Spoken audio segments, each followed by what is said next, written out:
introducir a nuestra próxima invitada, ¿no? Pilar Marambio. Ella es socia y gerente de recursos humanos y logística de Marasit, como conversamos ayer. Y bueno, yo conozco a Pilar desde hace mucho tiempo, éramos de hecho compañeros de colegio. Y ella, bueno, tenía una trayectoria muy destacada al interior de la empresa, como hablamos ayer, y van a poder ustedes indagar más hoy día. Una empresa bastante única, diría yo, en el ámbito agroindustrial. Y bueno, y producto de eso ha recibido varias distinciones. Ella es, entre otras cosas, emprendedora Endeavor, también forma parte del grupo de los líderes, de los 100 líderes de algún año.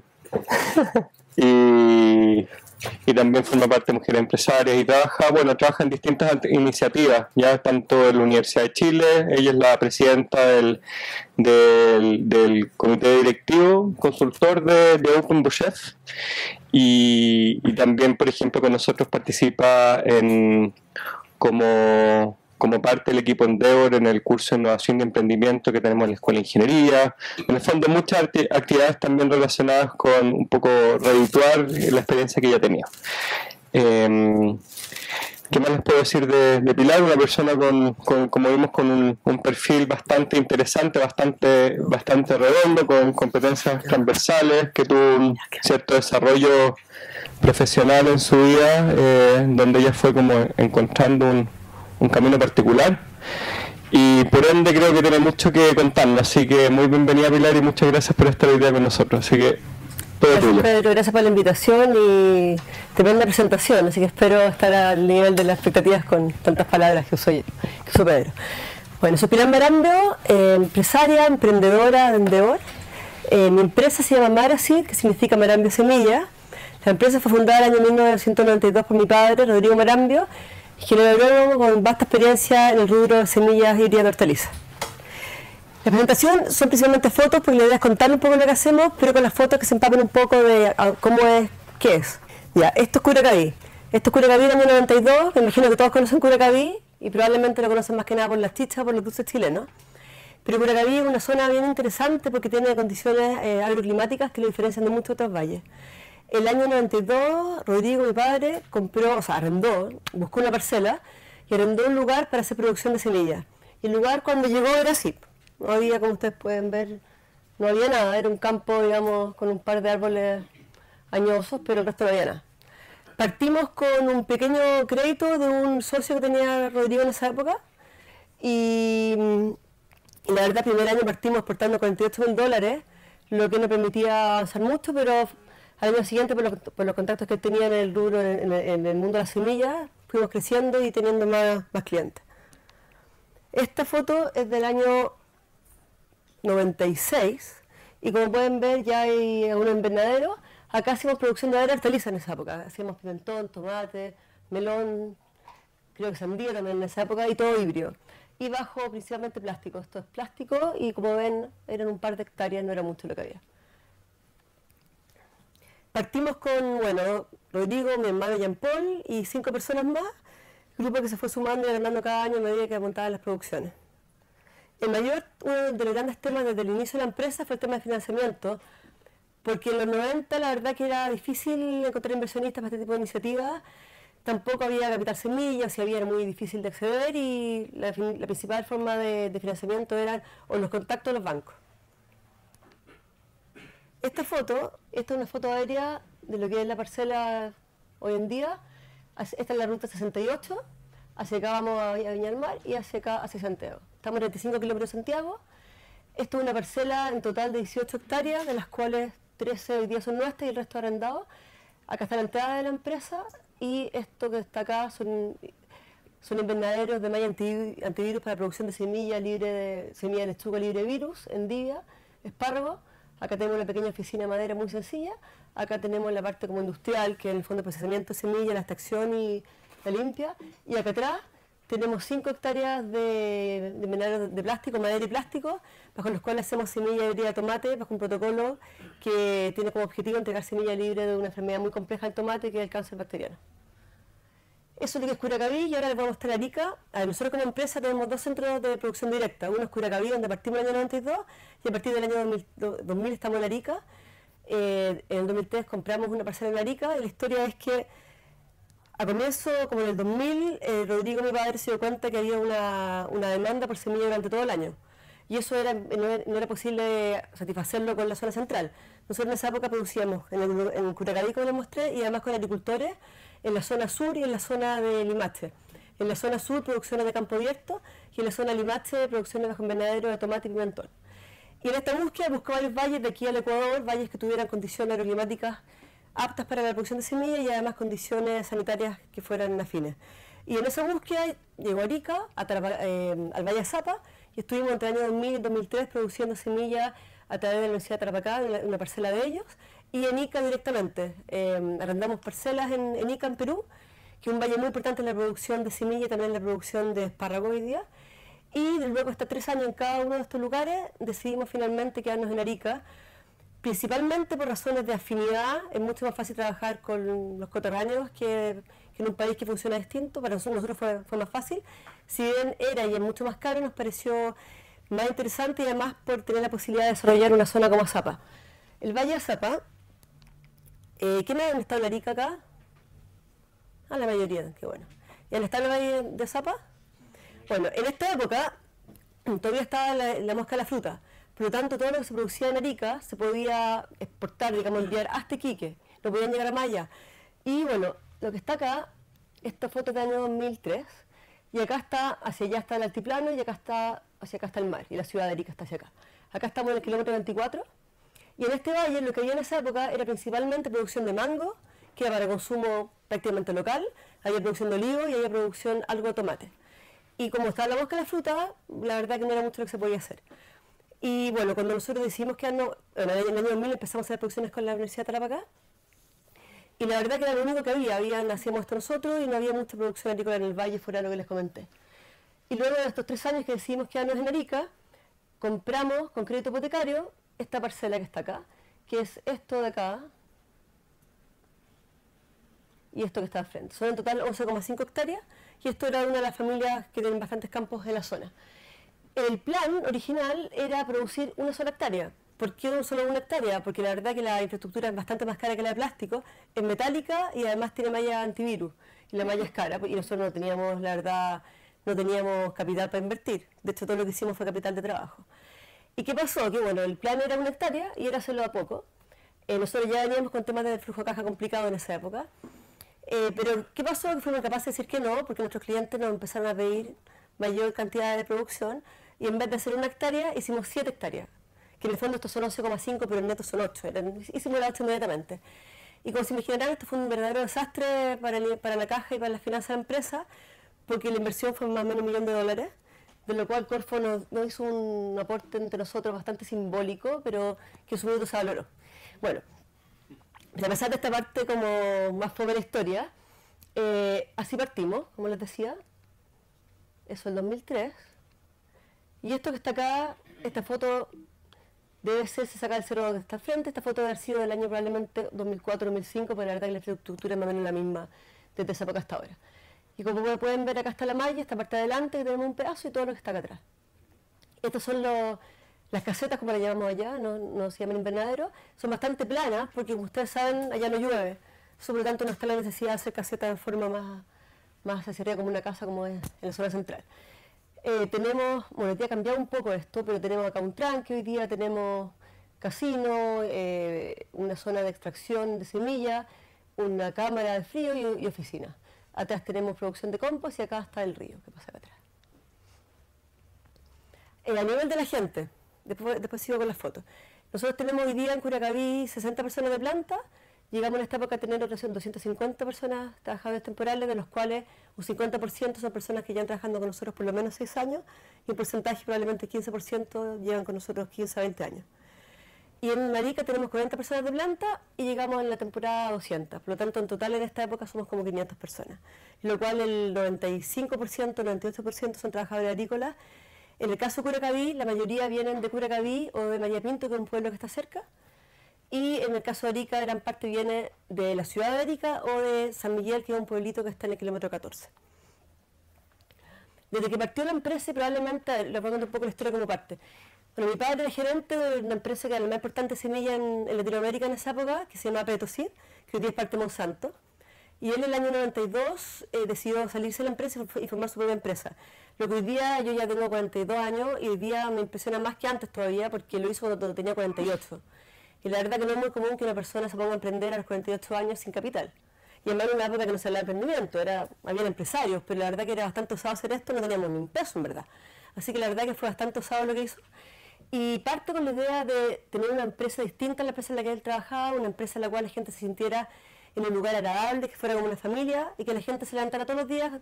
Suena muy utópico, pero esa es la idea, que la gente se levantara todos los días y dijera que ganas de trabajar, voy a trabajar en un lugar agradable, un lugar donde respeto, donde tengo un buen sueldo, donde me ayudan, donde me enseñan cosas, donde aprendo, donde cada día crezco. Probablemente todo esto también tiene que ver un poco con la formación de él. Él estudió en un colegio jesuita y yo creo que los valores jesuitas de él son bastante, digamos, potentes y transversales en todo lo que se hizo de ahí para adelante. Entonces la empresa nace como con un sello bien social, la verdad. De hecho, hay un video que me da vergüenza contarlo, pero acá lo voy a contar. Hubo un programa de Diana Núñez unos años atrás que se llama Camino al Éxito. Y me hicieron un video. Y el video esto fue como el año 2006. En el video mi padre, Rodrigo, no tiene ninguna vergüenza y él dice, nosotros no nos interesa maximizar las utilidades. Fue antes de un video, fue como en 2005. Y yo en esa época, claro, encontraba totalmente razonable. Pero tú hoy día le dices a alguien que un empresario no quería maximizar las utilidades, tú dices, pero este tipo se equivocó de empresa, que haga una fundación. Pero era así la forma como él de verdad veía la empresa. Tiempo después, gracias a un voluntario de Endeavor que nos dijo, oye, pero si ustedes pueden ganar plata para que la gente esté mejor, yo diría que mi padre se sacó un poco el fantasma de que tener una empresa que fuera lucrativa no era en el fondo algo malo y que podía crecer y podía ser una empresa súper exitosa, sobre todo con la gente, que es lo que además lo motivaba. Aparte de este enfoque social, el enfoque que él tenía también, porque él fue muy exitoso en su carrera dentro de Petosid, era la idea de colocar Chile en un nivel alto, poner el nombre de Chile como un país portador de un producto de alta calidad. No solamente un país que exporta manzanas, que exporta en esa época manzanas o salmón, sino que es un lugar en el cual se puede producir semilla que compite con países como Holanda, que es esto lo que hacemos hoy día. Hoy día la empresa, hoy día nuestros competidores, no solo países asiáticos, principalmente en lo que es calidad es Holanda.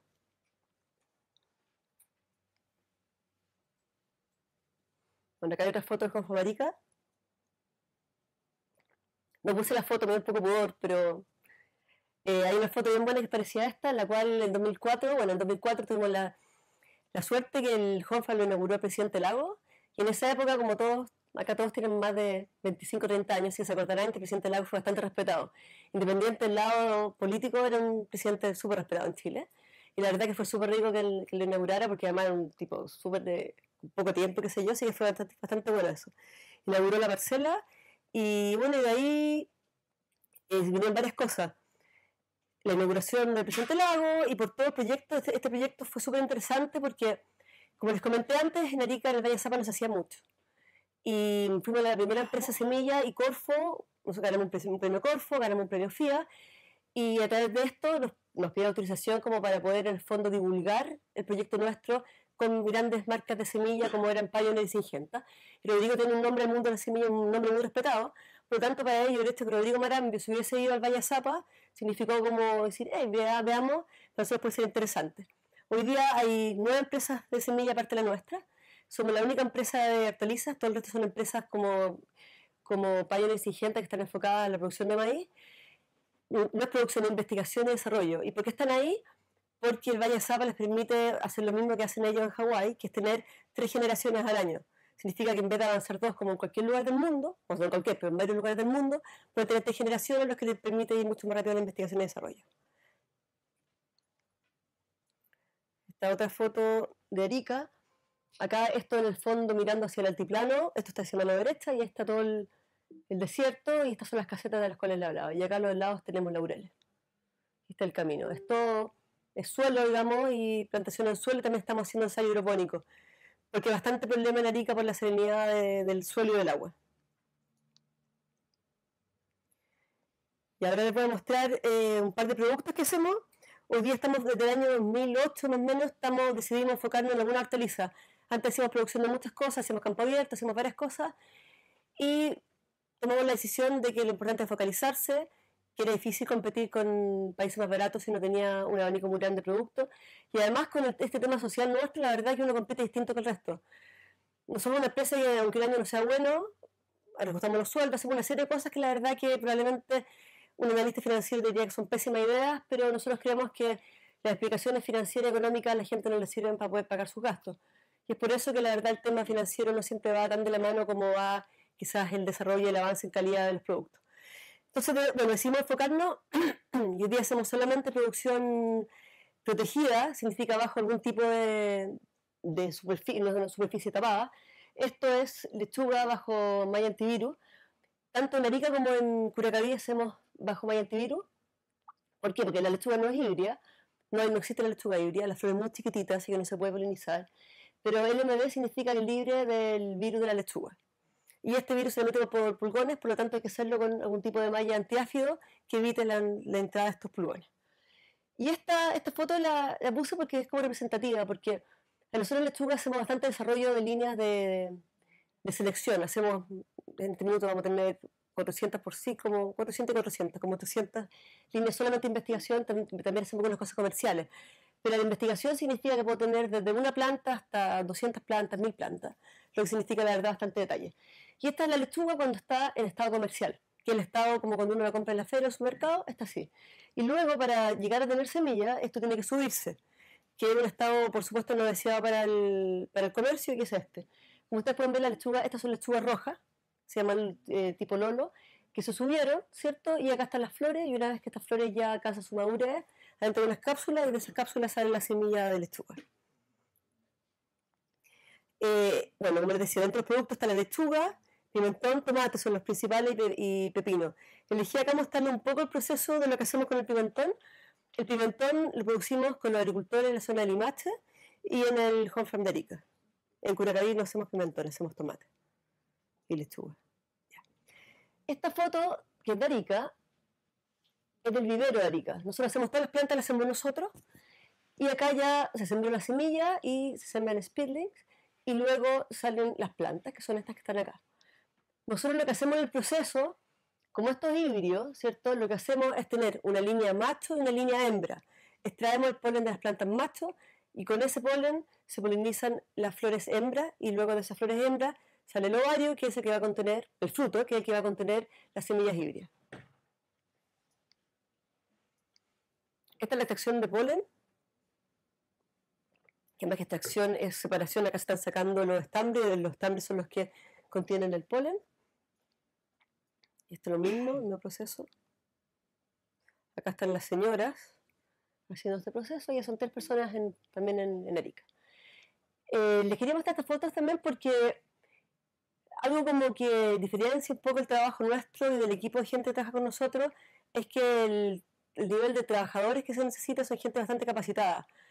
¿Por qué? Porque en el fondo realmente cosechar una manzana es algo bastante más simple que hacer un trabajo de polinización, un trabajo que requiere, por un lado, no solo motricidad fina, sino que además conocimiento de lo que es una flor, requiere cuidado, no dañar las flores, requiere una honestidad muy grande y eso también tiene que ver, nosotros también hacemos muchas capacitaciones humanas que tienen que ver también con el tema de que las personas puedan tener mejor calidad de vida y puedan concentrarse en su trabajo y no lleven todo el problema a la casa del trabajo. Pero en el fondo es un conjunto de políticas que tenemos en la empresa para lograr tener personas que logren desarrollarse como personas, que logren desarrollar su entorno y que además dentro de la empresa logren hacer un trabajo que nos permita estar en un nivel alto como queremos estar. Esta foto es como la medular en el fondo porque esto es la polinización.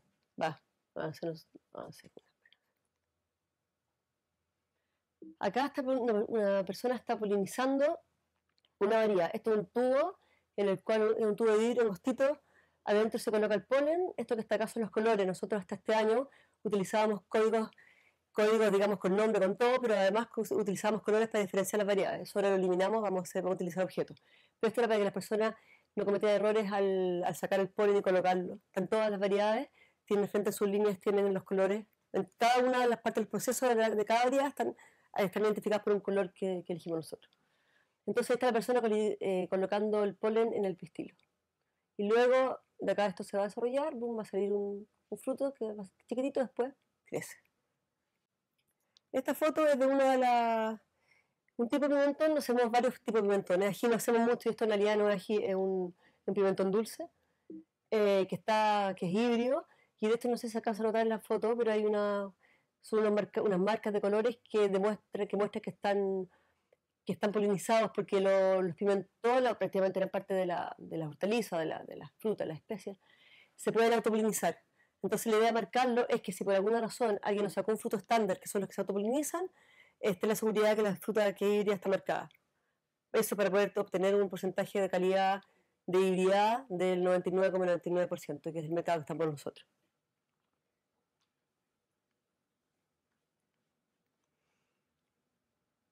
Estas fotos ya son los frutos cosechados. En general se guardan en la cámara, lo guardamos un par de días en cámara, dependiendo de la necesidad de la variedad. Las variedades que se necesitan cosechar, trillar antes o después, depende del tema de germinación, eso es lo más central para esto. Y en este caso están, digamos, grandes cajas con la misma variedad que están guardadas en la cámara. Y esta foto son camelas con fruto pimentón que están listos para la trilla. Y acá está todo el tema que hacer una tarjeta, hay una orden y todo como un tema para el seguimiento. El tema de resibilidad es súper importante en el tema de la semilla. De hecho, estamos desarrollando ahora un nuevo software, ya trabajamos con uno anterior, pero estamos actualizándolo. Vamos a tener un software que incluso tiene código QR, que es bastante avanzado, la verdad, y ninguna empresa lo hace, porque creemos que el tema de resibilidad es súper importante. Y la última foto es del tomate. Mi idea fue mostrarle el pimentón y no darle la lata con un nuevo proceso de otra especie, porque son bastante similares. Y esta es una variedad de tomate cherry, como los que se compran en el supermercado, y que tiene la particularidad que tú necesitas polinizar por lo menos 100 flores dentro de la planta, lo que significa un trabajo bastante extenuante. El pimentón, para que se hagan una idea de este trabajo de polinización, en general se hace por variedad, se hace entre 5 y 10 o 15 días. En el caso del tomate, se realiza durante 2 meses, entre 40 y 70 días. Se tiene una demanda por mano de obra muy, muy grande. ¿Qué más les podría comentar? Bueno, en el caso mío, yo hoy día tengo una expertise como bien mezclado, porque primero estudié ciencias políticas, tenía la idea de haber hecho muchas cosas, pero la verdad que las posibilidades laborales en esa época no fueron las más interesantes. Me acuerdo de hecho de esos temas de la profesora Francisco Javier Cuadra, que me imagino todos lo ubican, y en los 90 él tenía una empresa de lobby, y era él y su socio, y por supuesto un asistente. Y ese era como el mercado que teníamos en ese minuto, a menos que hiciéramos un magíster o algo más.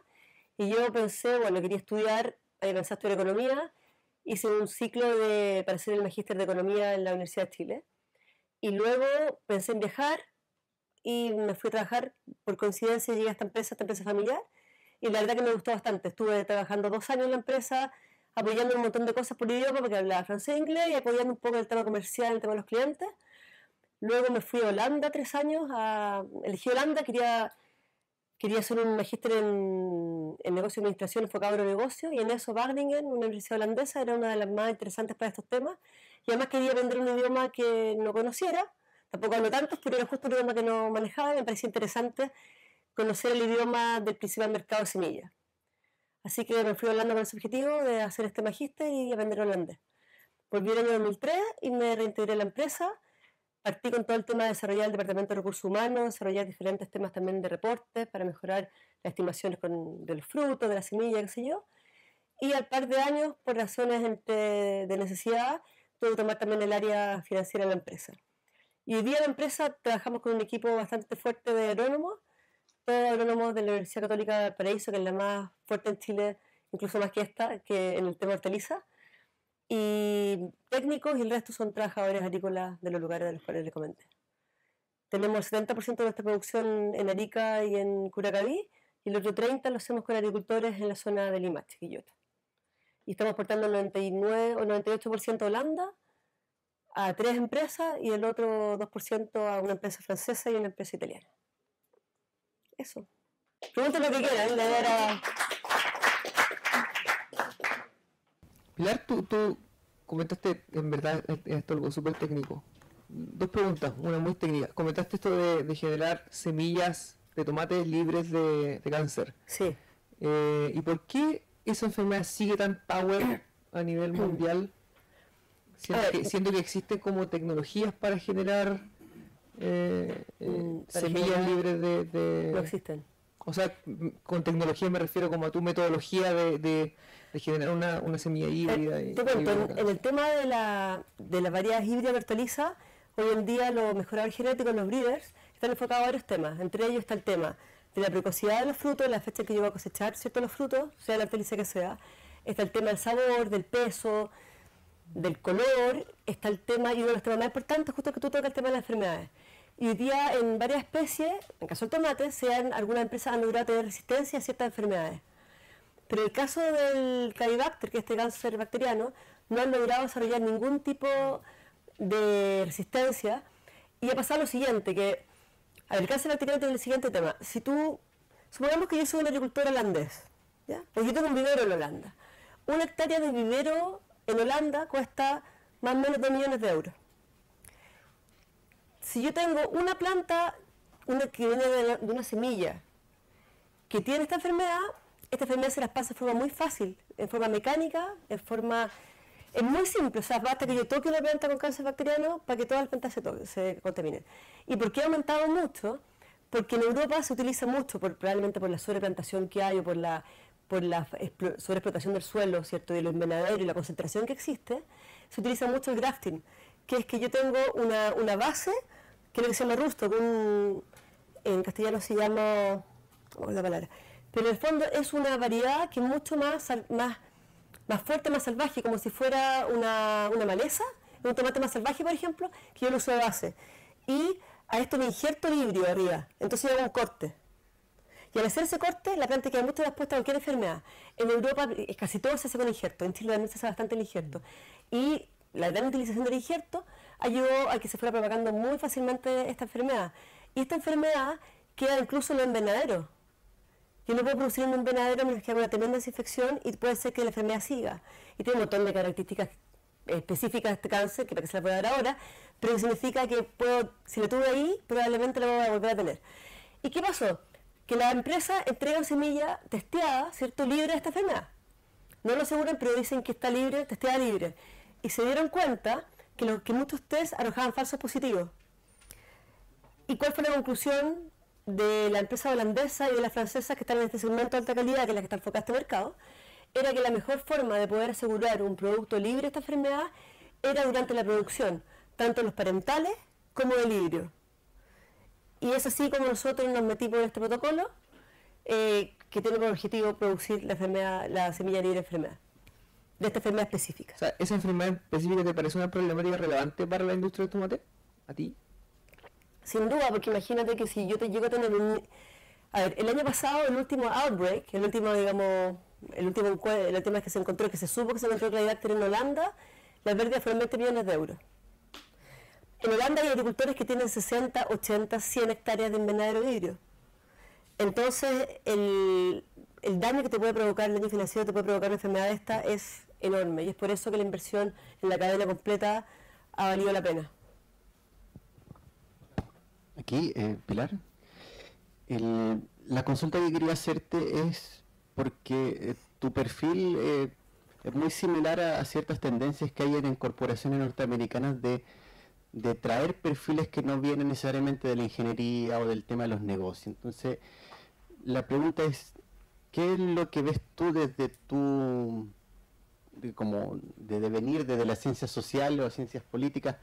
¿Cuál es como el aporte que tú le das a este mundo empresarial? ¿Qué es lo que tú ves que es lo que le está faltando en el modelo mental a las personas que están familiarizadas con el negocio, con ese tipo de funcionamiento? Entonces, ¿como el negocio específico o en general en los negocios? En general en los negocios, particular en el caso de la empresa. Yo creo que hay algo que falta que puede sonar bien obvio, de lo que los japoneses lo descubrieron hace muchos años. Yo les comenté el tema nuestro, que le damos mucho énfasis a las personas, y que principalmente por una motivación personal nuestra. O sea, para mi papá, para Rodrigo, siempre fue un tema, él siempre pensó, nos crió diciendo, yo tuve la suerte que mi papá es profesional, tuve la suerte de poder educarme en un buen colegio, en la universidad, y la forma de dar de vuelta es principalmente dando trabajo. Él como empresario nace con esa idea y de tener un producto de alta calidad, no nace con la idea de hacer plata, caso específico, no importa, al final no importa cuál es el objetivo final, pero es el caso de él. Y claro, por supuesto que el tener este foco el darle más herramientas a las personas, tanto herramientas blandas como herramientas duras, en su trabajo los va a hacer mejores personas, mejores profesionales, mejores operarios. Y esto financieramente, por supuesto, que trae retribuciones. Y yo te diría que es algo que en Chile me llama mucho la atención, porque Chile es un país que tiene grandes profesionales, grandes ingenieros, grandes economistas, grandes administradores, ¿cierto? Tenemos tremendas escuelas de administración en Chile y de economía. Y curiosamente, algo que los japoneses descubrieron hace años en Chile no se hace. En Chile, a pesar de saberse claramente que la inversión en las personas es la mejor inversión que se puede hacer, por último, por tema de rentabilidad, en Chile no se hace. Es súper, la verdad que es bien impactante. El tema del CENSE, por ejemplo. Hoy día el CENSE está un poco más cuestionado, ¿cierto? Desde el gobierno anterior hubo luces de que se iba a cambiar el sistema del CENSE. Pero si vamos 10 años atrás, 15 años atrás, cuando el CENSE era una institución y todas las empresas podían utilizar el CENSE, había estudios que te demostraban que el 60% de las grandes empresas no utilizaban CENSE. Utilizaban muy poco el CENSE. Tú me dices, ¿pero por qué? A ver, una empresa como la nuestra, que aparte estamos en la peor parte de la ecuación porque no somos ni pymes ni grandes, entonces no tenemos ni los beneficios de las pymes, ni la rentabilidad de las grandes. Nosotros usábamos el CENSE y cuando no, porque el CENSE además no es seguro que te van a devolver, tienes que cumplir con una serie de requisitos, ¿cierto?, para que esa inversión en educación, en formación técnica, se te retribuya. Nosotros lo hacíamos siempre porque nos parecía que era la base de lo que estábamos haciendo. Pero en Chile las grandes empresas, muchas empresas medianas grandes no lo hacen. ¿Por qué no lo hacen? ¿Por qué no lo hacían? Yo la verdad creo que tengo mi propia interpretación de eso.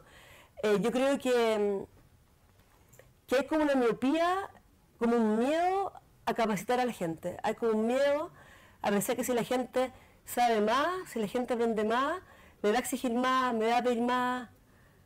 Es casi como el miedo con los sindicatos, creo yo. Y yo creo que es uno de los grandes problemas que hay en Chile.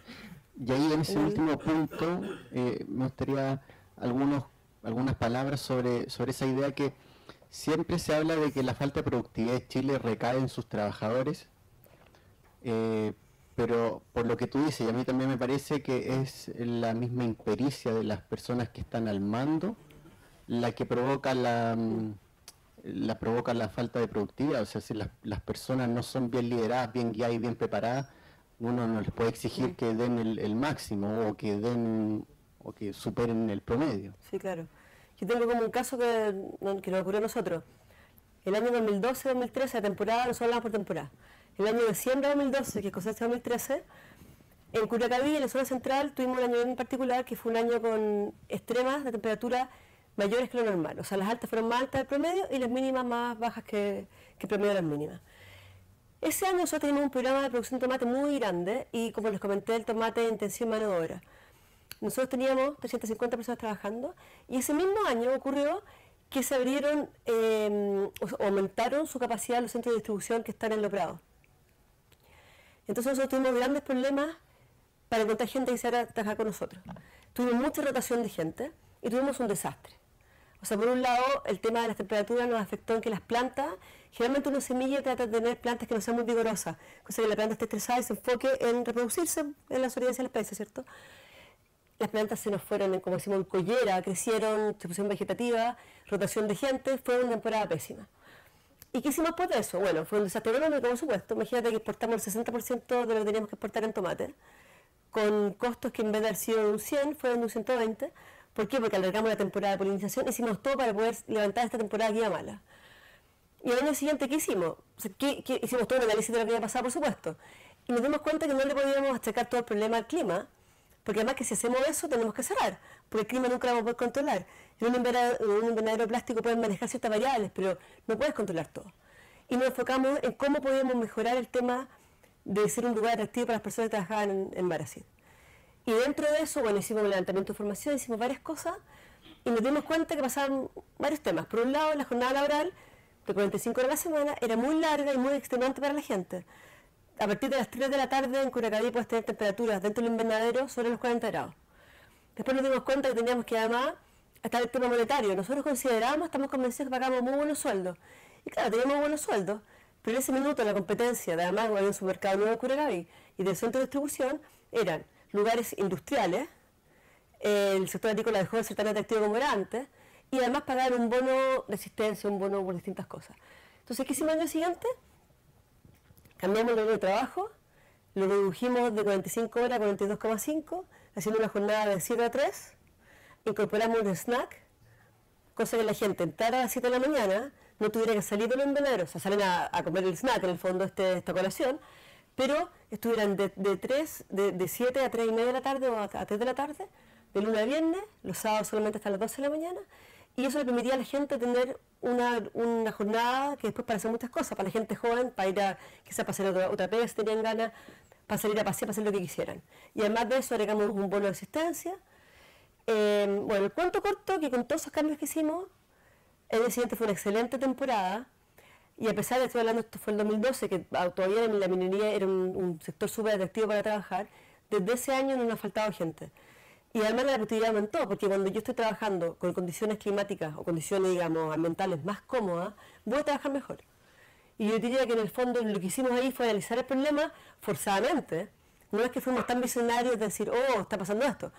Nos vimos enfrentando a una realidad muy compleja, que fue tener un pésimo año de producción, y analizar cuáles habían sido las razones principales, y de eso sacar lecciones para poder tener un lugar de trabajo mejor. Y de hecho esto va como en aumento, porque hoy día, a diferencia de lo que pasaba 20 años atrás, las personas quieren trabajar en un lugar agradable, en un lugar bonito, el lugar es bien bonito, pero quieren un lugar agradable, no quieren calor. Tenemos ahora, por ejemplo, vamos a poner malla entre los invernaderos, tienes que hacer una serie de inversiones para que las personas estén más contentas en el lugar que están trabajando. Estamos además haciendo un proyecto social, un proyecto que tiene por idea un levantamiento de información en los 2 home farms y además con la gente de temporada y planta, con la idea de poder entregarle herramientas para poder, por ejemplo, acceder mejor a los beneficios que entrega el gobierno, y una serie de cosas de ese tipo. Y creemos que todo este tipo de políticas también te ayuda a que la gente sea más productiva, porque está más contento. Es como uno, yo también, o sea, a mí a todos los pasa, yo creo. Cuando uno en un lugar de trabajo, un lugar de estudio, ustedes están estudiando acá. Ustedes estudiando en una sala que tenéis 35 horas de valor, que tenéis un profesor que es una lata y tenéis una condición adversa, todo cuesta más, pero uno produce menos. Hola Pilar, soy Francisca. Quería preguntar sobre tu experiencia trabajando con la familia. ¿Quiénes de tu familia están trabajando? Si llega también a parejas, primos o solamente del núcleo. ¿Y qué ha sido lo más difícil y lo mejor de un negocio familiar? ¿Y cómo se lleva? A la empresa la formó mi papá con mi hermano, Rodrigo con Jean Paul. Jean Paul era agrónomo de la Universidad Católica de acá, recién decidido en esa época.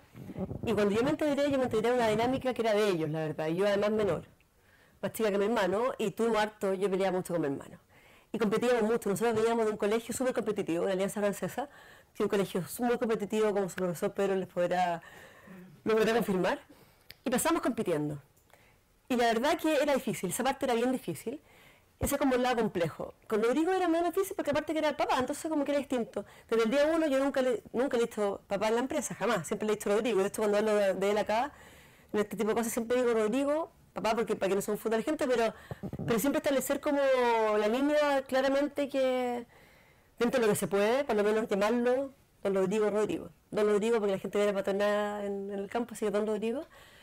Yo diría que eso lo difícil es eso, es separar como tu historia familiar, tu rivalidad, por ejemplo, tu competencia, con el que esté trabajando y que era un profesional dentro de la empresa. Eso fue siempre como el lado más complicado. Pero eso a la vez también era una ventaja, porque la misma competencia te llevaba a tratar de buscar mejores soluciones. Y yo te diría que el mejor lado de trabajar en familia es el tema de la confianza. Porque la verdad es que tú estás trabajando con tu hermano, estás trabajando con tu papá, Jean Paul veía todo el tema operacional y además el tema financiero. Tuvimos años súper complicados de caja, súper malos, años realmente que estábamos con la soga al cuello. Pero tú sabéis que, claro, quizás no tenía las mejores herramientas técnicas como agrónomo, pero tú estás con una persona que tenéis plena confianza en lo que está haciendo. Yo diría que esa es la parte como más rica del tema familiar. Por otro lado, el tema de tener en común la forma de ver las cosas. Yo no escatimaría en muchas de las cosas que hemos hecho, siempre hemos estado de acuerdo un poco con el enfoque social, el tema de los sueldos, de a quién mirar primero cuando hay que reajustar sueldos, en varias esas cosas yo diría que el tema familiar contribuye porque es una forma del mundo similar, pues si uno lo criaron y uno realmente comparte eso con sus padres. Pero lo que sí hemos sido súper cuidadosos, tú me preguntabas si esto se extiende, y no se extiende. Trabajaba mi padre, Rodrigo, mi hermano murió en el año 2008, que eso fue lo más difícil que me ha tocado enfrentar a nivel familiar en la empresa. Los tres solamente y ahora los dos. Y la verdad que no hemos incorporado más gente, hemos tenido algunas solicitudes familiares de trabajar en la empresa, pero creemos que hay que tener cuidado con el tema de incorporar gente, porque cuando yo partí trabajando, partí como de abajo, o sea, partí en la parte administrativa, pero partí haciendo pegas súper simples. Y siempre fue esa idea nuestra, que la gente sepa que tú entraste, claro, experiente, pero que te tienes que ayudar en el camino. Incorporar gente, es muy difícil que la gente en la familia entienda esta diferencia que uno hace, como les comentaba, referirte a tu papá como Rodrigo, hacer toda esta diferencia dentro de la oficina, es difícil. En el caso mío, mi marido es agrónomo, trabaja en una empresa de semillas también, que afortunadamente no es cliente nuestro ni es competencia de mis clientes, así que ahí no se mezclan los temas. Y la verdad que nunca hemos tenido tampoco la idea de que el día de mañana se incorpore a la empresa. Creo que sobre todo a nivel de relación de pareja, creo que es una de las áreas más complejas de mezclar. Cuando hay diferencias como con hermano, papá, yo creo que eso es más fácil, o primo. Por acá, Pedro. Oye, a ver, yo te voy a llevar un poco más lejos ahora. Vamos afuera de Chile. ¿Cómo están posicionados ustedes afuera? ¿Qué ideas tienen para dónde crecer? Porque me imagino que no se van a quedar como están, sino que siguen desarrollando el emprendimiento, ya no es emprendimiento, ya es empresa, y van a tratar de conquistar el mundo, digamos. Pinche cerebro. A ver, yo te diría que, ¿cómo estamos posicionados? Como proveedores, en la cadena de producción está la empresa de semillas, que son las marcas de semillas, que son nuestros clientes. Entre ellos, quizás conocen a Syngenta, por ejemplo. Syngenta es un cliente nuestro.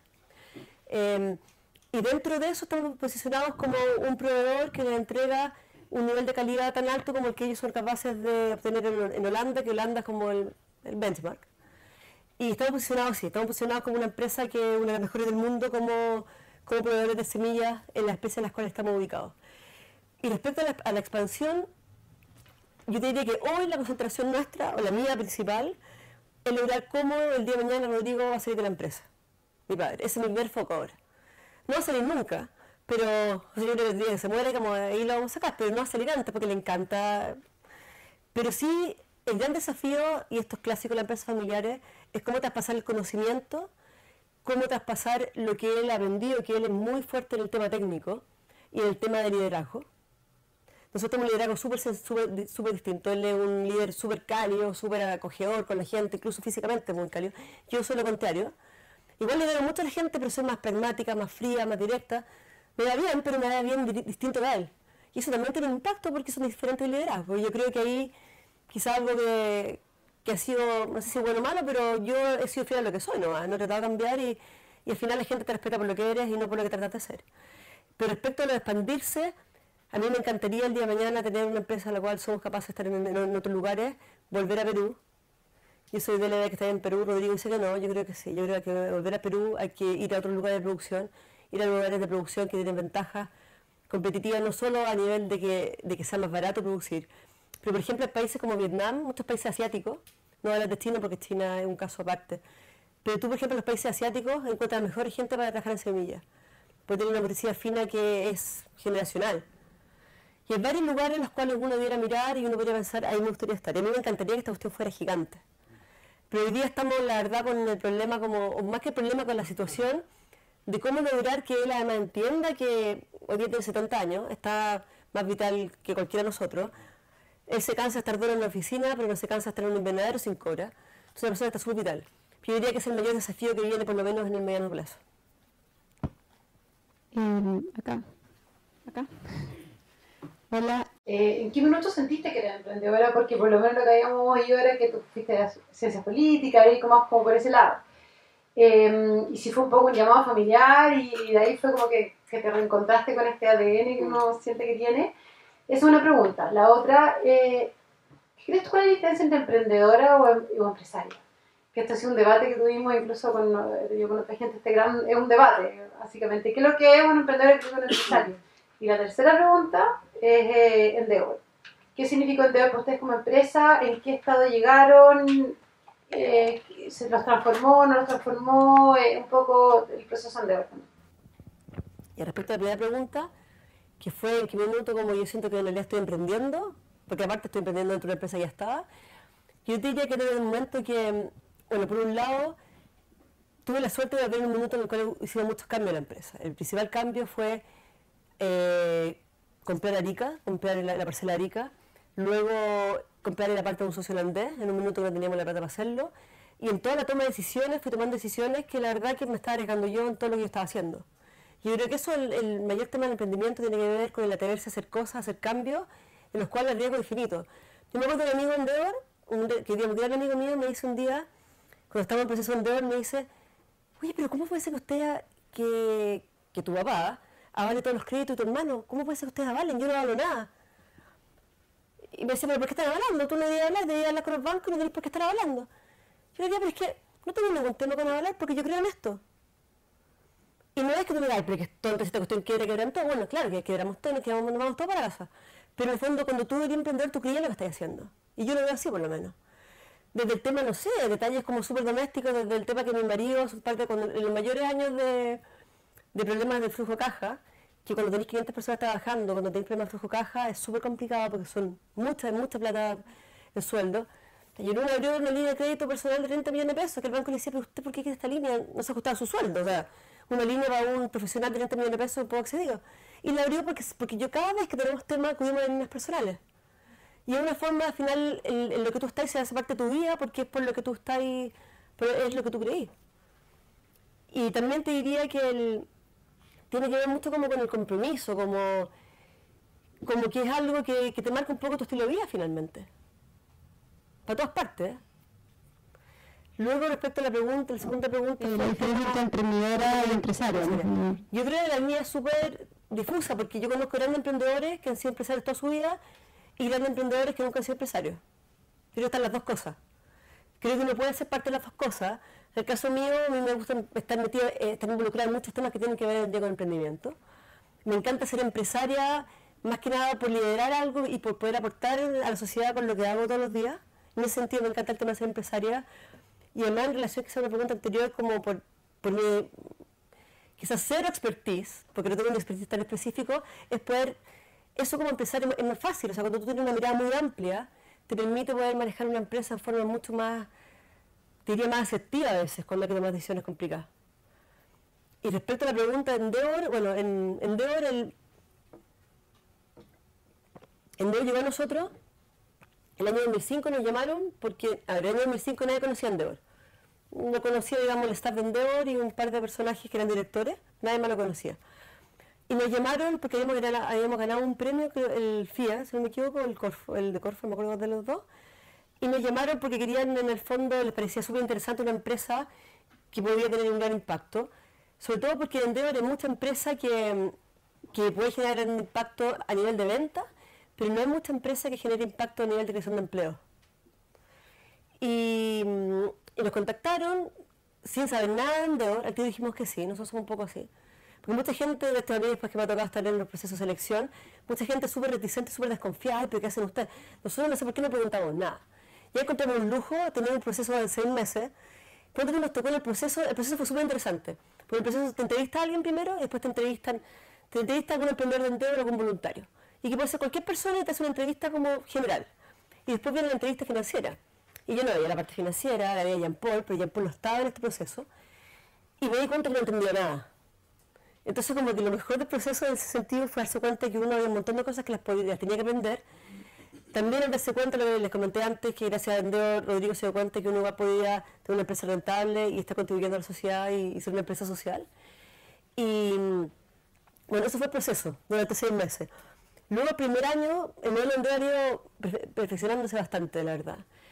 Pero luego, el primer año tuvimos bastante apoyo en el tema financiero. Y yo le diría que en eso fue como una herramienta bien importante.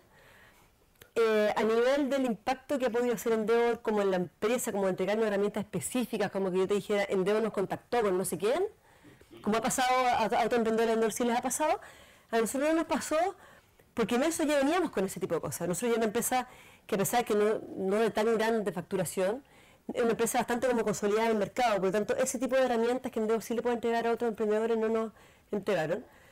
Pero yo te diría que a nivel personal y como empresaria, como parte de Marathon, una de las cosas más enriquecedoras ha sido ser parte de una red a la cual te dispares. Que en el fondo como mujer, pucha, de mi amiga la verdad que la mayoría trabajan, muchas son independientes, pero no hay ninguna que tenga estos temas que les contaba yo, porque sinceramente, o sea, me acuerdo de la época más complicada, o sea, tus amigas te cuentan, te hablan, te pueden hablar de temas profundos, pero también te van a hablar de la nana, te van a hablar de un montón de cosas que yo también puedo hablar. pero no tienes con quién hablar de lo que te está pasando como empresaria, como emprendedora. No tenés con quién hablar la angustia, qué pasa si esta cuestión se cae, qué pasa si no funciona, o el drama que tuviste con tu jefe, que es tu papá. Un montón de temas que la verdad no lo puedes conversar con gente a menos que se ampare. Y yo diría que es una cuestión más rica de emprendedor que ser parte de una red, que tiene un montón de pares, que son todos los emprendedores, y además contar con una cuestión muy fuerte, muy potente emprendedor, que diría que son los voluntarios. Emprendedor cuenta con una red de gente que dona ahora, gente desde abogados hasta ingenieros, pasan por todo el abanico profesionales, que te apoyan en el área que tú necesites. Yo diría que son las cosas más útiles y más enriquecedoras de emprendedor. Quisiera saber cuál es tu propio motor, si pudieras compartirlo. El mío en el sentido es, yo creo que por darle un lugar a las personas en las cuales son ellos, porque hay un tema como bien complejo cuando tú trabajas con personas que tienen de verdad súper poca herramienta. En el caso, por ejemplo, de Curacaví y Arica, la gente que trabaja con nosotros son personas comunes y corrientes que están buscando un trabajo de operario en el fondo, ¿cierto? Muchos de ellos no terminaron cuarto medio, otros lo terminaron. Pero yo creo que algunos ya lo saben, pero por ejemplo en una escuela pública, la gente, incluso los que terminaron cuarto medio, en Curacaví, no entienden la regla de 3. Y que es una cuestión que yo creo que para los que son ingenieros o que saben más de matemáticas, no tener 30 años, 25 años, 20 años y no poder usar una regla de 3 y no entenderla, o no poder entender el sistema métrico, o no poder entender que 4 decimales los puedo reducir a 2, cosas que suenan súper básicas, uno se imagina que hoy día está pasando todavía eso. Y para mí, en ese sentido, lo que es súper power es ser capaz de todas esas personas entregarle un lugar de trabajo que no solamente les va a dar plata para poder desarrollarse como familia, sino que el lugar de trabajo también les va a dar oportunidades para poder desarrollarse ellos. Y que si el día de mañana se van de nuestra empresa, van a poder lograr un trabajo mejor al cual accedieron cuando entraron a nuestra empresa porque aprendieron algo con nosotros. Y eso por un lado como en la parte como quizás de darle herramientas más duras, pero aparte en el tema de la herramienta blanda o de darle herramientas para la vida finalmente, porque la blanda se refiere mucho como a lo que tú haces en la empresa. Pero ponte tú hemos hecho harto trabajo con las mujeres. En Curacaví gran parte, el 60-70% de la gente que trabaja con nosotros son mujeres. Y hay un montón de situaciones que son sabidas que ocurren, pero que son situaciones que en la medida en que uno no actúe no se pueden solucionar. Y yo diría que para mí, sin ser paternalista, porque es súper como que la línea entre el paternalismo y el acompañar es súper difusa. Pero para mí, como que lo que más me mueve a mí es lograr tener una empresa, un lugar en el cual podamos acompañarnos, pero sin desde la caridad y no desde el paternalismo, del que yo que sé más te ayudo a ti que sabes menos, sino desde que yo estoy acá y tengo la posibilidad de darte a ti todo este abanico de posibilidades para que tú puedas estar mejor. ¿Y eso en qué se puede traducir, por ejemplo? En el proyecto social que estamos haciendo ahora va enfocado a eso. Y un cambio que hicimos, porque antes hacíamos un montón de capacitaciones con asistente social, con psicólogos, un montón de cosas, de forma bastante intuitiva. Y ahora decidimos es que en realidad esto hay que aplicar un poco más de número, hay que hacerlo en forma, partiendo de lo cuantitativo y llegar a lo cualitativo. Y lo que hicimos ahora fue este proyecto con un asistente social que tiene mucha experiencia, que viene de la Universidad Católica también, que tuvo mucha experiencia en el texto para Chile, y en los campamentos, y que además es muy interesante porque uno de los grandes temas que tenemos acá en este país es vivienda. Y lo que buscamos, ponte tú, como principal en todo este proyecto, es levantar información para saber cómo nos podemos acompañar. Hay cosas súper simples. En Chile hay varios beneficios para las personas que las personas no tienen ni idea que existen. Y que yo tampoco tengo ni idea que existen. Y la idea es lograr entregarles la forma de cómo formarse en el fondo. ¿Se entiende? Y estamos un poco trabajando en eso ahora y para mí ese es como el motor. Desde una mirada como muy pragmática, poder apoyar a la gente, no solamente a través del préstamo, que cada vez que digamos, el préstamo sea de la caja de compensación o sea de la empresa, sino con herramientas prácticas que les permitan realmente mejorar su calidad de vida.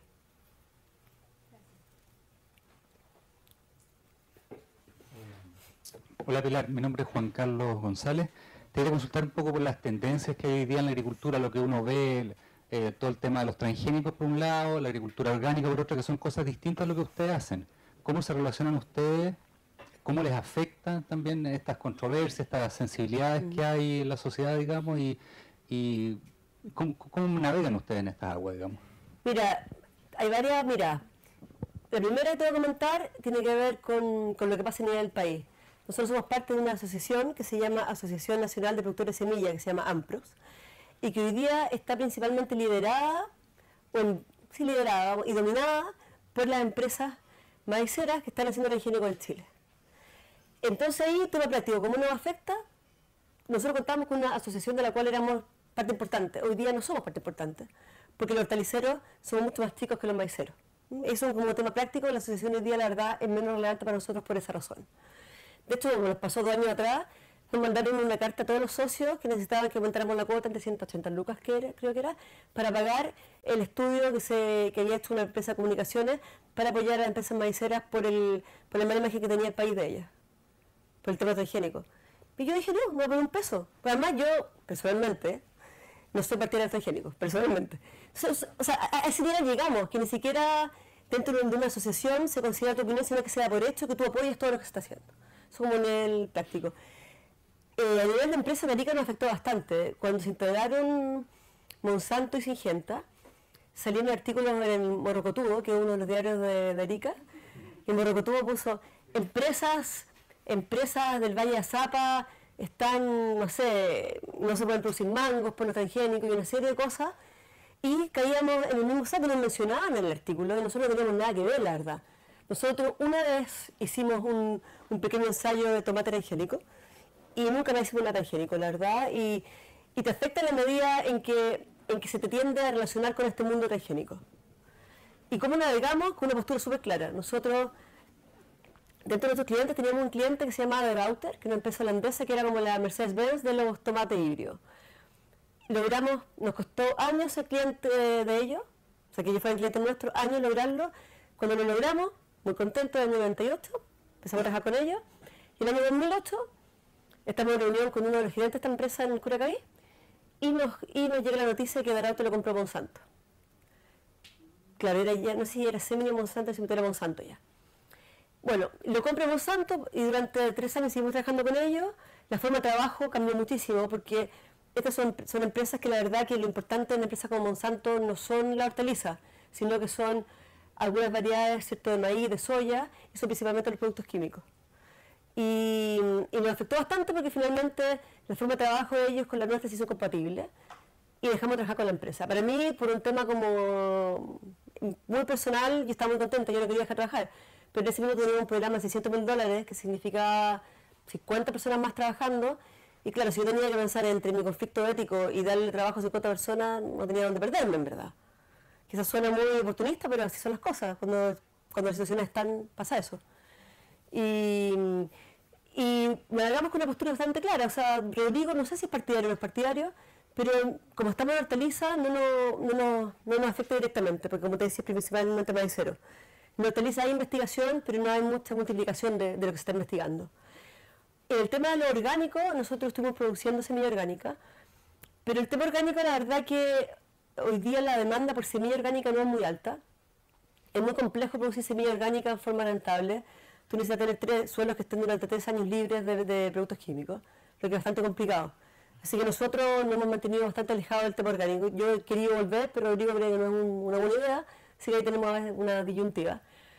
Pero se ve bastante lento, el tema orgánico a nivel de semilla es bastante lento, el consumo de hortalizas orgánicas no aumenta a la velocidad que se esperaba que aumentara. En Europa sigue siendo Alemania e Italia los principales países de consumidores de productos orgánicos. Así que a nivel de semilla todavía para empresas como la nuestra no es tan relevante. Una última cosa, te quería preguntar, ¿qué piensas tú con respecto a las políticas un poco públicas del país? Por ejemplo, países que han optado de repente como política, no sé, Bolivia, Perú, así como solamente vamos a ser orgánicos, qué sé yo. ¿Se puede hacer eso en Chile o algo por el estilo? ¿Cómo aceptas? Claro, hay países que han tenido políticas así súper fuertes, si nosotros no vamos a dejar que entren los transgénicos, nosotros vamos a ser orgánicos, ¿eso es razonable? ¿Se puede hacer? ¿Chile debería tener una política en algún sentido, diferenciarse? Es súper complejo porque en Chile la forma de verlo está súper marcada por la tendencia política. Hay 3 formas de verlo: la izquierda, la derecha y el pro, más o menos, cada uno con sus posturas. Chile tiene que tener una postura a nivel del país, y yo creo que Chile no va... Tú hoy día en Chile puedes hacer multiplicación transgénica, pero no puedes hacer producción transgénica. Esa es la diferencia, no sé si lo sabían. ¿Y cuál es el impacto? Que en el fondo a nivel comercial, a nivel de renta, digamos, de ingreso, de lo que significa tener estas empresas produciendo transgénicos, yo creo que es una tremenda oportunidad para el Valle de Azapa tener 2 empresas con inversiones sobre 25 millones de dólares, dan trabajo a más de 1.000 personas. A mí me parece que es una oportunidad interesante y que en la medida en que se mantenga como se está manteniendo, no tengo la herramienta ni nada las tiene para poder decir si van a haber efectos negativos. Chile no es un país que tenga material genético de maíz tan, digamos, importante en el mundo como que tengamos que cuidarlo del impacto que puede generar la contaminación de los transgénicos. Pero me parece a mí que la política que existe hoy día es, por lo menos a nivel comercial, creo que es la política más deseable. Porque además que Chile no tiene el hectareaje que tiene Argentina. O sea, pensar en convertir Chile en un país productor de semillas, de maíz transgénico no tiene ningún sentido. Para eso está Argentina y hay otros países con extensiones mucho más grandes. Es mucho más rentable hacer investigación y hacer multiplicación transgénica que hacer la producción del maíz para el mercado en el fondo. Y creo que yo no soy experta en el tema, pero un poco intuitivamente en lo que yo conozco te diría que mi opinión es que la política que tenemos hoy día me parece a mí a grandes líneas es más o menos deseable. Pero es muy complejo porque aunque se quisiera cambiar, uno puede tener una postura súper radical como puede tener Bolivia, pero la verdad que al final la economía necesitamos crecer y creo que uno tiene que buscar el balance entre esas dos cosas. Creo que el tema utópico está bien para Evo Morales, Evo Morales lo puede hacer, tiene un país en el cual el 95% de las personas tienen una historia como la de él. Pero creo que en estos casos las posturas extremas, que se basan principalmente en utopías, creo que no son las más adecuadas. Por mucho que uno sienta, tenga como el corazón de no lo verde, lo orgánico, fuera lo transgénico, creo que hay que aplicar criterios, ojalá prácticos más que otra cosa. Yo te quería preguntar del tema que se estaba hablando antes. Marasir tiene un fuerte foco en sus trabajadores y tocaste el tema de la capacitación y las herramientas que les daban como para impactar su empleabilidad. Y la pregunta sería si con estas herramientas que les dan, ¿cómo es la movilidad adentro de la empresa o el desarrollo profesional o el desarrollo de carrera? Y si tenéis como casos exitosos en esa línea. Sí, te voy a contar, a ver, la movilidad, para nosotros las personas se ponen en el techo. Y ahí tenemos una diferencia un poco de visión. Rodrigo tiene una visión de que cualquier persona puede tener cualquier posición en la empresa. Yo creo que hay cierta toma de decisiones para la cual se necesita cierta formación. Por lo tanto, yo creo que los cargos de mayor responsabilidad sí deben ser profesionales. Más que nada por la base que te da la formación. Pero sí tenemos casos exitosos y en ese sentido... Dos ejemplos. Nosotros tenemos el Confam Curacaví que se lo mostré. Cuando nosotros decidimos integrarnos en Curacaví, en Arica, nosotros teníamos una persona que partió trabajando con nosotros a 18 años, ella llegó a Curacaví, era mamá soltera, tenía una guagua y tenía que cuidar a la guagua y llegó el año, ponte tú estos 25 años atrás, cuando partió madre, así el año 92 llegó. Y ella además venía de Peñaflor, pico, cabra chica, y empezó a trabajar con Rodrigo, empezó a trabajar en el surco, en el fondo, trabajar. Una persona que no había terminado cuarto medio, súper empeñosa, pero que era mala para el lápiz en el colegio, digamos. En el campo siempre se usa esa palabra, mala para el lápiz. No era una persona así que los números se dieran así, pero muy intuitiva, muy inteligente y con dedos verdes. Dedos verdes significa en agricultura una persona que sabe leer las plantas, que sabe manejar las plantas. Ella partió así en el año 92 y ella hoy día es la supervisora de Arica.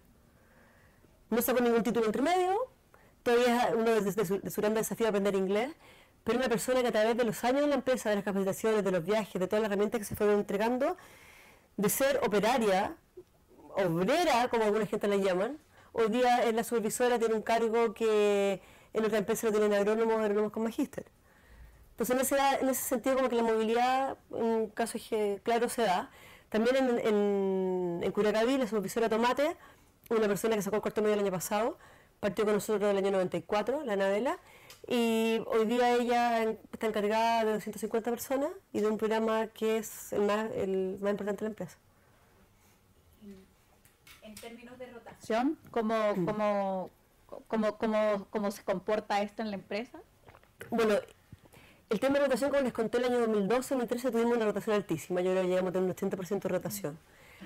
Y este año, la última medición que se hizo, el 60% de la gente que volvió a trabajar este año son personas que habían trabajado anteriormente con la empresa.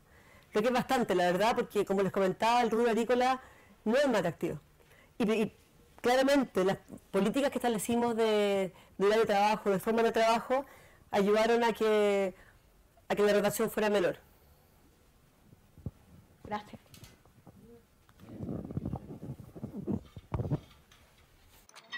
Hola. Hola. Ya, yo tengo dos preguntas. Una es como has mencionado bastante de que tus principales clientes que valoran como toda esta calidad de tu semilla son de afuera, internacional. Entonces quería preguntar qué tan demandante es la estrategia de ustedes como empresa de hacer como estas relaciones públicas con tu cliente, viajar, etcétera. Y lo otro es que si dentro de esta misma estrategia, si usas lo social como ventaja competitiva, como oye, Marací tiene todo esto, los mejores estándares, pero además todo esto con su gente, todo esto social, entonces en el fondo escogen a mí y no al lado. Son esas dos preguntas. Ya, respecto a la segunda, yo diría que no lo usamos, porque nosotros trabajamos con holandeses, y para los que conocen a los holandeses son tremendamente pragmáticos. O sea, el holandés te dice que bueno para usted, pero a mí lo que me importa es que el precio sea más bajo y que la calidad sea mejor. Y sí, claro, como valor agregado, bien por ustedes, pero no va más allá de eso. Lo que sí que, claro, tú estás obligado a firmar contratos en los cuales tienes que cumplir, sobre todo, por ejemplo, el caso de Singenta, que es una corporación, tienes que cumplir con requisitos mínimos como no emplear menores de edad, cosas de ese tipo. Así que en ese sentido a ellos la verdad que esa parte no les interesa, pero lo que sí les gusta y lo que sí valoran muchísimo es el ambiente que hay. ¿Y por qué valoran el ambiente? Porque en el fondo, en producción de semilla, el buen ambiente y el ambiente de confianza que haya entre los trabajadores y sus jefes, sí va a tener impacto en que los resultados sean buenos.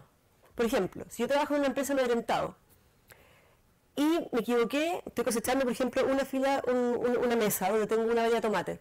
Ahí luego nosotros tenemos unos separadores, diferentes formas de separar las variedades. Está separada y yo sigo cosechando, no me doy cuenta y sigo cosechando para allá y metí los tomates para acá. En una empresa en la cual yo tengo miedo o no confío en mi jefe, en la supervisión, no voy a decir nada. Y por último, el día siguiente renuncio. Y si eso pasara, ¿qué significaría? Que son lotes de tomate que se van a mezclar, me los van a rechazar porque van a tener un porcentaje de habilidad bajo, van a tener fuera tipo adentro y va a ser un desastre. Entonces, los clientes saben eso porque ellos también tienen lugares de producción en diferentes lugares del mundo. Entonces, en ese sentido, sí les llega directamente el hecho de que la empresa haya un ambiente para trabajar muy bueno y que tiene que ver claramente con el enfoque social. Y respecto a la primera pregunta que me hiciste era... ¿Qué tan demandante era tu estrategia de trabajar con tus clientes a nivel internacional, viajar? Yo diría que hoy en día no es tan demandante. Lo que es más demandante, a nosotros viajamos una vez al año a Holanda y una vez cada 2 años alguna cosa que haya que hacer relacionada con el negocio nuestro afuera. Los viajes no es tanto, son más que nada las viajaricas, pero a nivel internacional el caso nuestro no es mucho.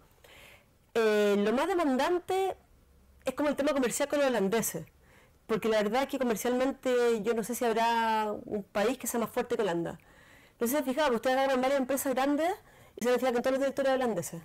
Son súper fuertes y pasa algo súper curioso. Mi contraparte, por ejemplo, comercial, no es un gerente comercial, es un agrónomo o un técnico o un gallego magíster del área de agricultura que maneja el programa. Pero el tipo es capaz de negociar mejor que cualquier gerente comercial chileno.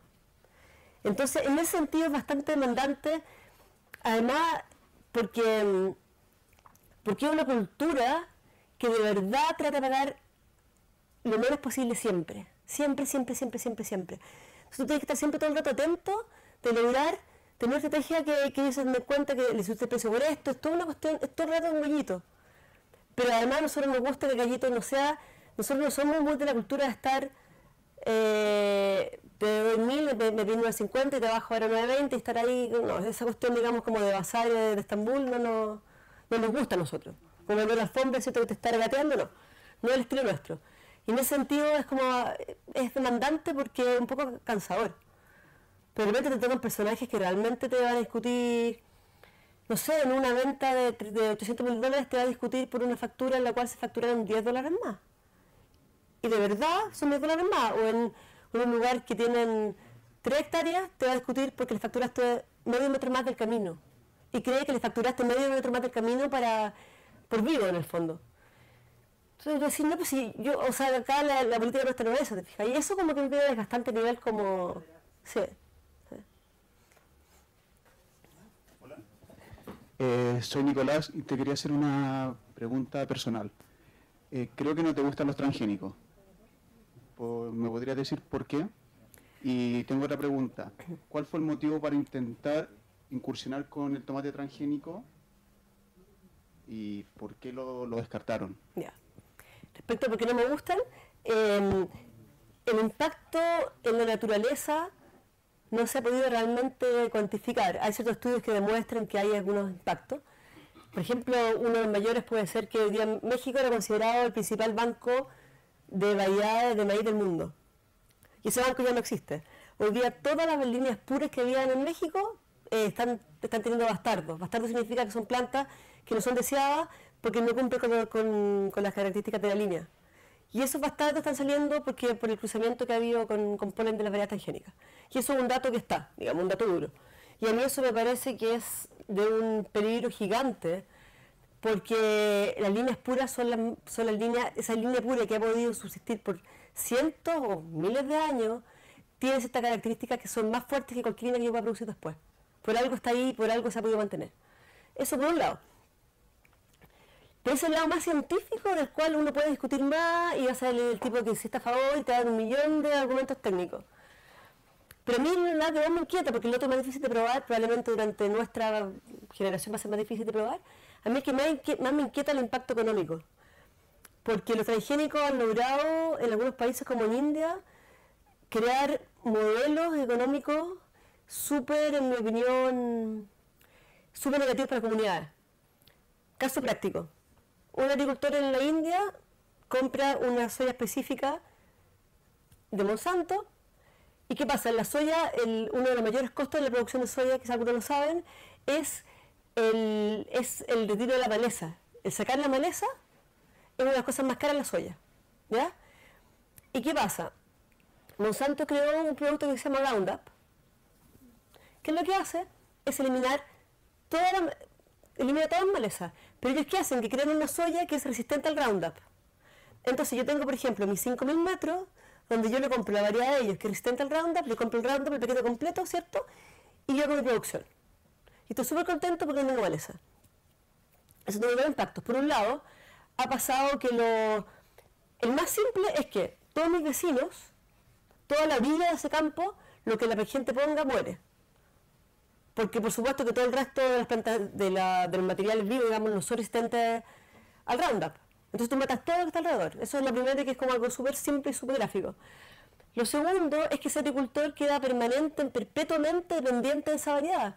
Porque si yo apliqué Roundup, el próximo año no puedo aplicar una variedad que no sea resistente al Roundup, porque no va a crecer.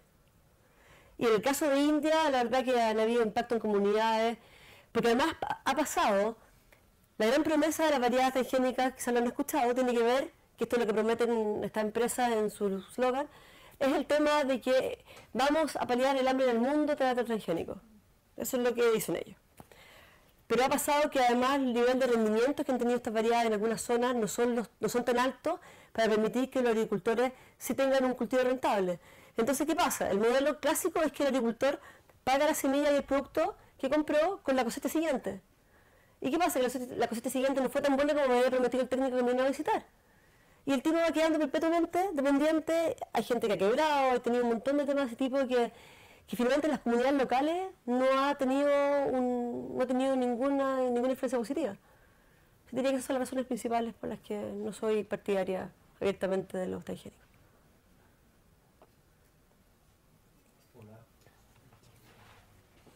Hola.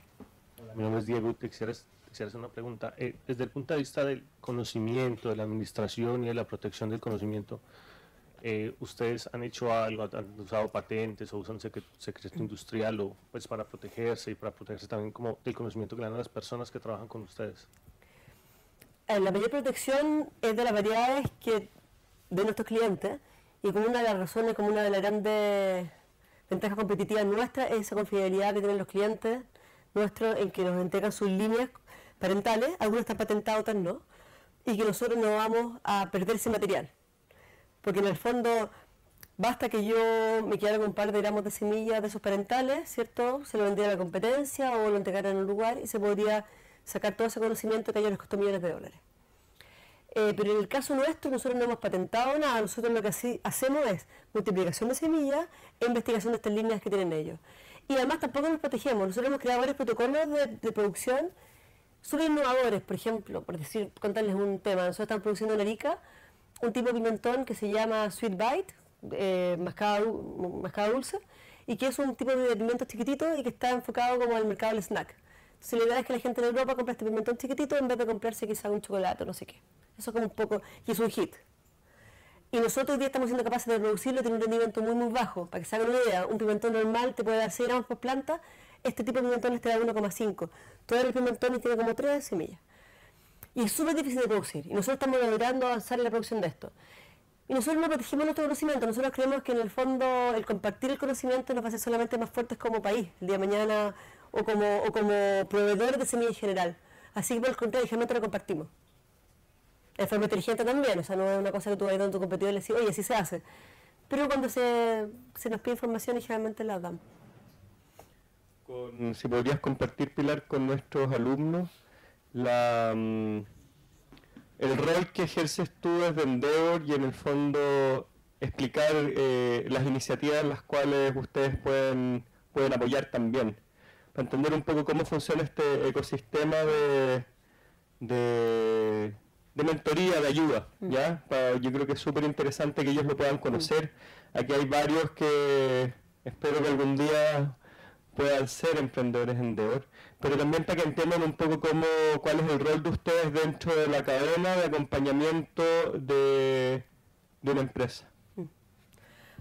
A ver, dentro de Endeavor el modelo es que uno al ser seleccionado emprendedor, uno recibe apoyo de Endeavor, que no es monetario, pero es apoyo en horas, mentoría en el área que tú lo necesites, para lograr ser una empresa de alto impacto y una empresa que crezca, ¿cierto?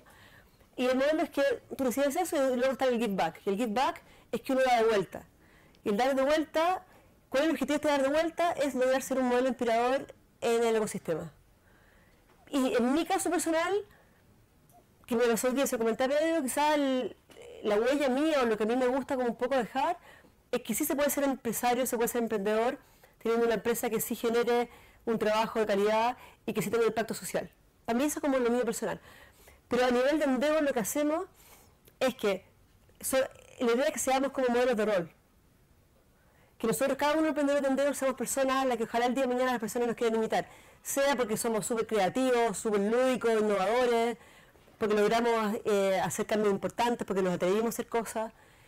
Un poco por las características que tiene cada emprendedor, queremos a través de eso motivar a otras personas que emprendan. Por ejemplo, si yo les cuento esta historia nuestra, de cómo emprendimos, de que somos una empresa que no nace con capital propio, que lo digo, parte emprendiendo a los 48 años, son historias que si tú las escuchás en realidad te dicen también que se puede, que no hay por qué pertenecer a una familia millonaria para poder emprender, de hecho es generalmente al revés, sale muy poco emprendimiento en las familias ricas. Y el modelo que me preguntabas tú, el modelo es que dentro de Endeavor los emprendedores vamos acompañando en varias etapas. Uno, por ejemplo, que es una de las que más me piden a mí, es la parte de la selección de emprendedores. Y me piden a mí porque soy súper crítica y súper como, quizás me encuentro como muy asertiva en el análisis de esos primeros candidatos en Endeavor. Entonces muchas veces acompaño en esa parte. Después, en mi caso, suelo acompañar en la parte de preparación para el panel internacional de Endeavor. La preparación en Endeavor para ser un emprendedor en Endeavor toma más o menos 6 meses.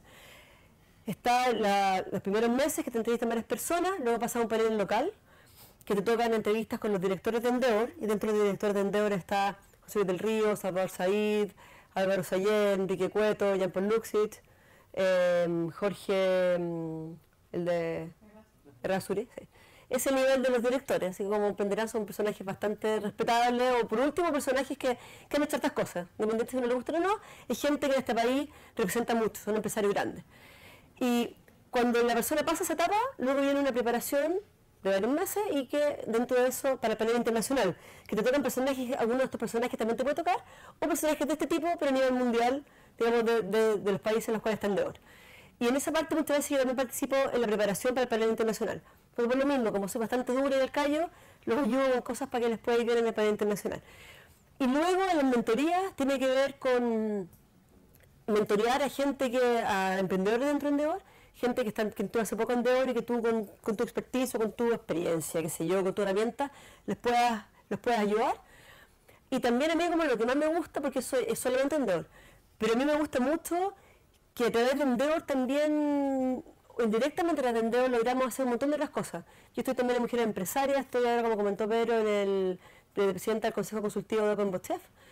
Y en el fondo, el caso de la Chile, que es muy distinto a la Católica, en la Chile es súper difícil el tema del emprendimiento, ustedes lo saben. La Chile es una universidad en la cual se crea mucho, ¿cierto? Pero el tema del emprendimiento todavía está muy en pañales.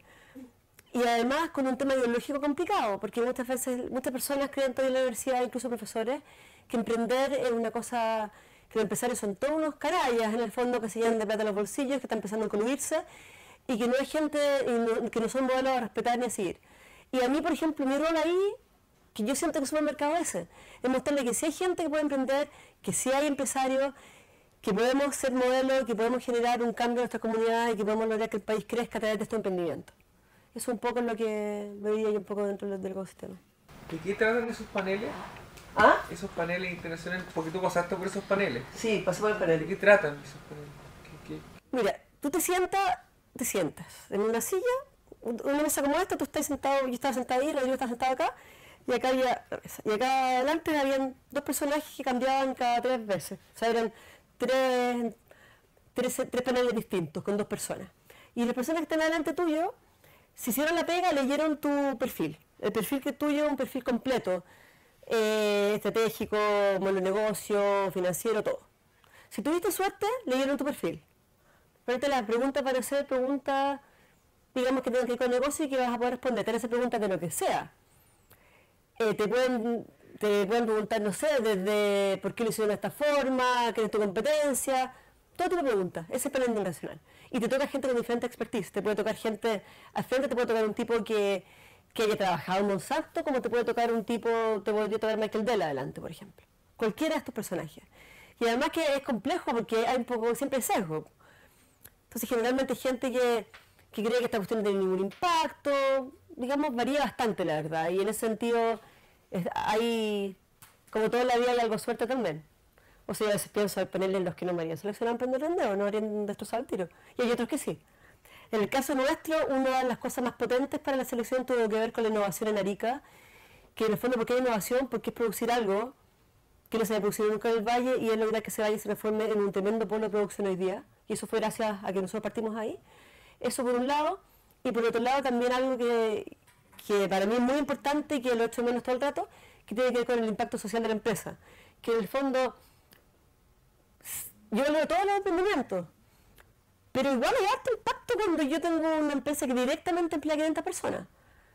Porque en el fondo, si yo directamente estoy influyendo en 500 familias, indirectamente son por lo menos 2.000 familias.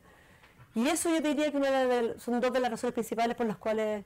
Y aparte, por supuesto, que la pasión que le pusimos en todo el proceso, que yo creo que es como somos nomás, porque nos vieron como gente realmente apasionada de lo que estaba haciendo y que podía ser modelo a seguir después.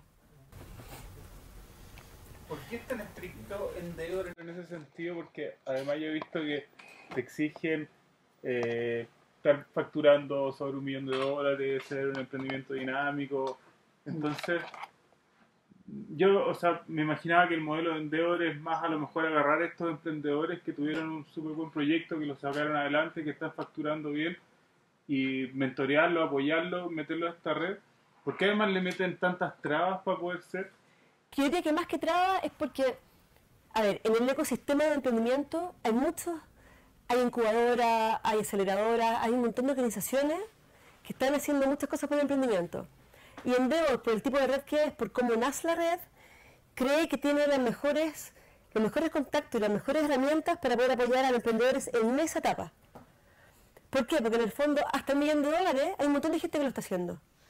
Pero sobre $1 millón, gente que realmente está impulsando. Y no con plata, necesariamente, sino que a través de gente que tenga conocimientos, que tenga expertise, que tenga contacto, no hay nada más que lo está haciendo. Entonces nosotros creemos que en el fondo la mejor forma de enfocar nuestros recursos humanos, que son súper escasos, es enfocarlo en ese peldaño, porque en el fondo facturar $1 millón cuando uno habla en dólares suena súper poco. Pero la verdad que vender 700 millones de pesos no es llegar a vender 700 millones de pesos. Hay que hacerla, digamos. Y cuando tú llegaste a ese nivel, quiere decir que tu emprendimiento puede tener una fase siguiente. Si tú estás todavía en los 200 millones, ahora podría haber sido quizás, esto en realidad, bueno, el dólar está como 600 en esa época, para lo mismo, podrían haber sido 400, ¿te fijas? Pero es un monto en el cual, según el análisis que hicieron los fundadores, pensaron que era un monto en el cual ya una empresa que está en esa etapa podría avanzar hacia adelante. A mí me llama más la atención, no el monto, me llama más la atención las trabas de pasar por estos paneles. Es que no son trabas, la verdad que es un apoyo. Es por el contrario, y eso como súper importante como recalcarlo para todos los que están acá. Si tú me preguntas qué es lo que más te ha servido vendedor, fuera de lo que les comenté de ser parte de esta red, y hoy día mi mejor como recuerdo en cuanto a ayuda concreta fue el proceso de selección.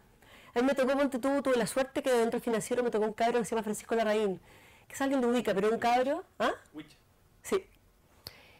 Que después se fue a Estados Unidos, Silicon Valley, tuvo un emprendimiento impresionante y en poco tiempo lo vendió en $10 millones. Pero cuando me tocó, trabajaba con Piñera en Bancard, tenía 27 años, todavía no se iba a casar, y era un cabro chico en ese minuto él. Y es un gallo que yo creo que es súper tratado, un genio. Nos dieron números, nos dio un par de tips y fue como wow. Después nos tocó otro personaje que tiene amigo mío, que es ingeniero de la Chile, que es un personaje súper exigente y muy bueno, y nos dio una cantidad de ideas y de formas de enfocar el negocio que fueron súper útiles. Entonces, la verdad que el proceso no son trabas, el proceso fue realmente súper enriquecedor y nos hizo crecer muchísimo como empresa y como personas, de verdad. Así que yo te diría que de verdad que trabas, yo te diría que son más que nada como formas de ir consolidándote para seguir adelante, pero trabas no hay ninguna. Y de hecho queremos poner algunas trabas ahora, pero no es trabas. Como el panel un poco, tenés que ir pasando etapas y te puede tocar a alguien que te va a destruir el proyecto y como que quedaste fuera, pero puede ser un... Tú podías estar débil a lo mejor en algunas cosas y la idea es que te vayan apoyando, no que te voten. Claro, pero lo que pasa es que en un panel, si hay varios convencidos, esos convencidos van a convencer al que no. Porque tú cuando estás en un panel tú te convencís. A mí me ha pasado cuando estaba en otros paneles de selección, que cuando tú creías en un proyecto y alguien no lo quiere dejar pasar, tú te volvís loco, porque tú creías en esta cuestión. Entonces sí que era una cuestión súper rica y además que nunca falta el amargado, en verdad. En la vida hay gente amargada y nunca falta el gallo que como que no le gustó tu negocio por cualquier razón y de amargado te quiere dejar fuera. Puede pasar. Pero de hecho hay un caso, no sé si ubican una empresa que se llama Collegium. Collegium es un software, hace un software que es el que usan prácticamente todos los colegios en Chile. Y el gringo, Ariel Gringaus, que es ingeniero de la Chile también, este gallo postuló 3 veces en Endeavor. Y a mí me tocó estar la tercera vez porque lo votaban. Y me tocó estar en el tercer panel internacional cuando pasó. Y era impresionante darte cuenta que el gallo, ¿por qué lo hizo? Porque quería el Endeavor, pero le tocó exactamente lo que tú estás diciendo. Y finalmente lo dejaron, porque claro, en 2 paneles encontraban que era un negocio, que esto, que el otro, pero ese tercer panel se dio cuenta de lo que había al frente y el gallo lo eligieron. Y tiene un tremendo emprendedor con un tremendo negocio y además un tremendo modelo de rol en Endeavor. Así que si el día de mañana tienes interés, te puedo asegurar que el proceso, incluso gente que no ha avanzado. Yo conozco gente que hizo parte del proceso, que no llegó a la etapa final y que se quedaron súper satisfechos con lo hecho, con lo realizado. Les fue súper útil. Perfecto. Yo creo que ya le damos un descanso a Pilar, ¿no? Gracias.